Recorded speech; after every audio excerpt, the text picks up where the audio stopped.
আজকে আমরা দেশমাতা বেগম খালেদা জিয়া বিএনপির চেয়ারম্যান জনাব খালেদা জিয়ার পক্ষ থেকে আমরা তার মনোনয়নপত্র এখানে জমা দিলাম বগুড়া ৭ আসনে। আমরা ইনশাআল্লাহ তাকে সঙ্গে নিয়ে নির্বাচন করব এবং এই নির্বাচনের যুদ্ধে তাকে বিপুল ভোটে আমরা জয়ী করব। উনি অসুস্থ বাট আছেন, ভালো আছেন ইনশাআল্লাহ।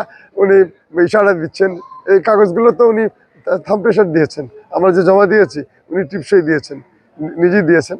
তো আমরা এইভাবে নিয়ে আসলাম। কাজে উনি অসুস্থ, তার বিভিন্ন রকম ইনফেকশন আছে শরীরে, বাট উনি আছেন ইনশাআল্লাহ, ভালো আছেন।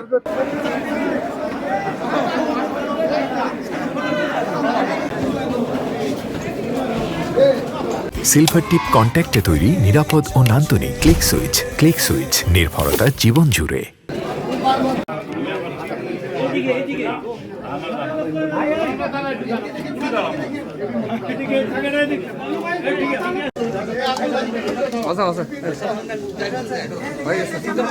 হয়ে গেছে